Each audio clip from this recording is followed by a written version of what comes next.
जय महाकाली, महालक्ष्मी, महासरस्वती, माँ कामाख्या, जय भैरव बाबा, जय सद्गुरुदेव महाराज। श्रीमद् देवी भागवत महापुराण प्रथम खंड के पंचम स्कंद में 14 अध्याय की कथा हम लोग सुनेंगे। कथा में चिछुर और ताम्र का रणभूमि में आना, देवी से उनका वार्तालाप और युद्ध तथा देवी द्वारा उनका वध। व्यास जी बोले, हे राजन, दुर्मुख मार दिया गया। यह सुनकर महिषासुर क्रोध से मूर्छित हो गया और दानवों से बार बार कहने लगा, यह क्या हो रहा है। दुर्मुख और वासकल तो बड़े शूरवीर दानव थे। एक सुकुमार नारी ने उन्हें रणभूमि में मार डाला। यह तो महान आश्चर्य है। देवी का विधान तो देखो, देव का विधान तो देखो। समय बड़ा बलवान होता है। वही परम तंत्र मनुष्यों के पुण्य तथा पाप के अनुसार सदा उनके सुखों दुखों का निर्माण करता है। ये दोनों ही श्रेष्ठ दानव मार डाले गए हैं। अब इसके बाद क्या करना चाहिए। इस विषम स्थिति में सब लोग विचार करके जो उचित हो बताएं।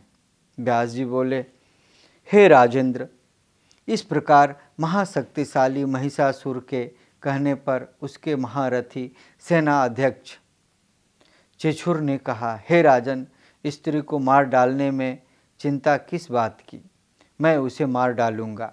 ऐसा कहकर वह चिछुराख्य रथ पर बैठकर दूसरे महाबली ताम्र को अपना अंगरक्षक बनाकर सेना की तुमुल ध्वनि से आकाश एवं दिशाओं को निनादित करता हुआ युद्ध के लिए चल पड़ा। उसे आता हुआ देखकर कल्याणमयी भगवती ने अद्भुत शंख ध्वनि, घंटा नाद तथा धनुष की टंकार की। उस ध्वनि से सभी राक्षस भयभीत हो गए। यह क्या ऐसा कहते हुए वे भय से कांपने लगे तथा भाग खड़े हुए। उन्हें भागते हुए देखकर चिछुराख्य ने अत्यंत क्रोधित होकर कहा, तुम्हारे सामने कौन सा भय आ गया। मैं इस मदोन्मत्त नारी को आज ही बाणों द्वारा मार डालूंगा। हे दैत्यों, तुम लोग भय छोड़कर लड़ाई के मोर्चे पर डटे रहो। ऐसा कहकर उस पराक्रमी दैत्य श्रेष्ठ चिछुर ने हाथ में धनुष उठा लिया और युद्ध भूमि में आकर वह निश्चिततापूर्वक भगवती से कहने लगा, हे विशालाक्षी, अन्य साधारण मनुष्यों को भयभीत करती हुई तुम क्यों गरज रही हो। तुम्हारा यह व्यर्थ गर्जना सुनकर मैं भयभीत नहीं हो सकता। हे सुलोचने, स्त्री का वध करना पाप है तथा इसमें जगत में अपकृति होती है। यह जानकर मेरा चित्त तुम्हें मारने से विचलित हो रहा है। हे सुंदरी, तुम जैसी स्त्रियों के कटाक्षों तथा हाव भावों से समर का कार्य संपन्न हो जाता है। कभी कहीं भी शास्त्रों द्वारा स्त्री का युद्ध नहीं हुआ है। हे सुंदरी, तुम्हें तो पुष्पों से भी युद्ध नहीं करना चाहिए। तब फिर तीक्ष्ण बाणों से युद्ध की बात ही क्या, क्योंकि तुम्हारी जैसी सुंदरियों के शरीर में मालती की पंखुड़ी भी पीड़ा उत्पन्न कर सकती है। इस संसार में छात्र धर्मानुयायी लोगों के जन्मों को धिक्कार है, क्योंकि वे बड़े प्यार से पाले गए हैं। अपने शरीर को भी तीक्ष्ण बाणों से छिदवाते हैं। तेल की मालिश से, फूलों की हवा से तथा स्वादिष्ट भोजन आदि से पोषित इस प्रिय शरीर को शत्रुओं के बाणों से विधवाते हैं। तलवार की धार से अपना शरीर कटवाते हैं। मनुष्य धन्यवान होना चाहते हैं। ऐसे धन को धिक्कार है जो प्रारंभ में ही दुख देने वाला होता है, तो बाद में क्या वह सुख देने वाला हो सकता है। हे सुंदरी, तुम भी मूर्ख ही हो, तभी तो संभोगजन्य सुख को त्याग कर युद्ध की इच्छा रख रही हो। युद्ध में तुम कौन सा लाभ समझ रही हो तुम्हारे तलवारें चलती हैं, गदा का प्रहार होता है और बाणों से शरीर का भेदन किया जाता है। मृत्यु के अंत में सियार अपने मुंह से नोच नोच कर उस देह का संस्कार करते हैं। धूर्त कवियों ने उसी युद्ध की अत्यंत प्रशंसा की है कि रणभूमि में मरने वालों को स्वर्ग प्राप्त होता है। उनका यह कहना केवल अर्थवाद मात्र है। अतः हे बारोहे, तुम्हारा मन जहाँ लगे वहाँ चली जाओ, अथवा तुम देवताओं का दमन करने वाले मेरे स्वामी महाराज महिषासुर को स्वीकार कर लो। व्यास जी बोले, इस प्रकार बोलते हुए उस दैत्य से भगवती जगदम्बा ने कहा, मूर्ख, तुम अपने आप को बुद्धिमान पंडित के समान मानकर व्यर्थ क्यों बोल रहे हो? तुम न तो नीति शास्त्र जानते हो, न आणवी छी की विद्या ही जानते हो। तुमने कभी न वृद्धों की सेवा की है और न तो तुम्हारी बुद्धि ही धर्मपरायण है, क्योंकि तुम मूर्ख की सेवा में लगे रहते हो, अतः तुम भी मूर्ख हो। जब तुम्हें राजधर्म की ज्ञात नहीं, तब मेरे सामने क्यों व्यर्थ बकवास कर रहे हो? संग्राम में महिषासुर का वध करके समारांगण को रुधिर से पंकमय बनाकर अपना यश स्तंभ दृढ़ स्थापित कर मैं सुखपूर्वक चली जाऊंगी। देवताओं को दुख देने वाले इस दुराचारी तथा मदोन्मत्त दानों को मैं अवश्य मार डालूंगी। तुम सावधान होकर युद्ध करो। हे मूर्ख, यदि तुम्हें यह महिषासुर को जीने की अभिलाषा हो तो सभी दानव पाताल लोक को शीघ्र ही चले जाओ। अन्यथा यदि तुम लोगों के मन में मरने की इच्छा हो तो तुरंत युद्ध करो। यह मेरा संकल्प है कि मैं सभी दानवों को मार डालूंगी। व्यास जी बोले, देवी का वचन सुनकर बल के अभिमान से युक्त वह दैत्य उन पर इस प्रकार बाणों की वर्षा करने लगा मानो दूसरे मेघ की जल की धारा बरसा रहे हो।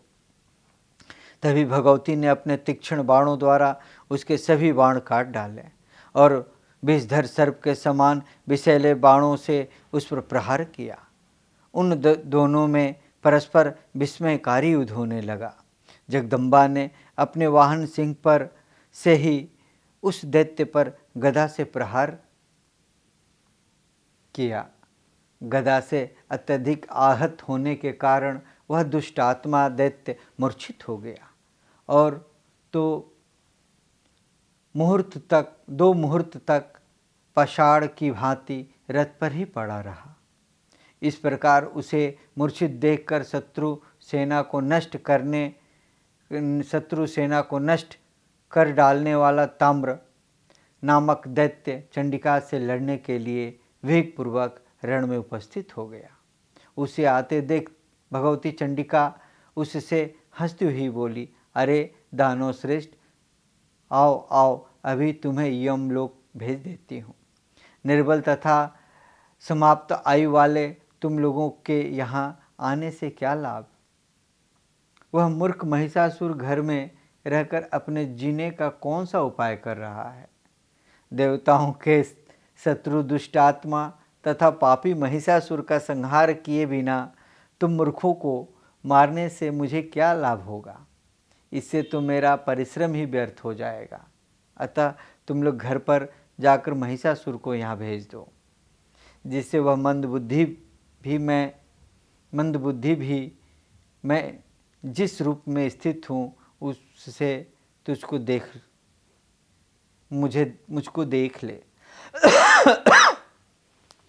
भगवती का वचन सुनकर वह ताम्र कुपित हो धनुष को कान तक खींचकर उन पर बाणों की वर्षा करने लगा। देवताओं के शत्रु उस दैत्य को मारने की इच्छा वाले ताम्राक्षी भगवती भी धनुष खींचकर उसके ऊपर वेगपूर्वक बाण छोड़ने लगी।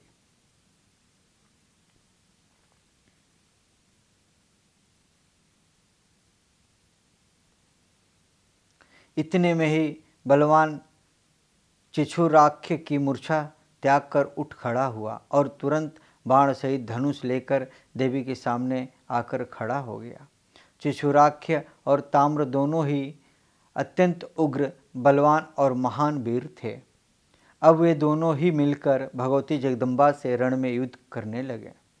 तब महामाया क्रोधित होकर बाण समूहों की वर्षा करने लगी और उन्होंने अपने बाणों के प्रहार से सभी दानों के कवच छिन्न भिन्न कर दिए। उन बाणों से आहत होकर सभी असुर क्रोध से व्याकुल हो गए तथा रोषपूर्वक देवी पर बाण समूह छोड़ने लगे। उस समय समस्त रणभूमि में भगवती के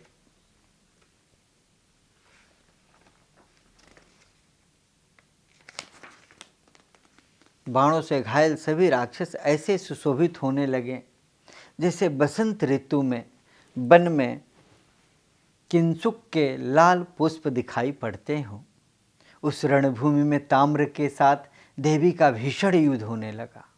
उसे देखने वाले जो देवता आकाश में स्थित थे वे आश्चर्यचकित हो गए। उसी समय ताम्र ने लोहे का बना हुआ एक सुदृढ़ तथा भयंकर मूसल लेकर देवी के सिंह के ऊपर प्रहार किया और वह जोर से हंसने तथा गरजने लगा। तब उसे गरजता हुआ देखकर भगवती क्रोधित हो गई।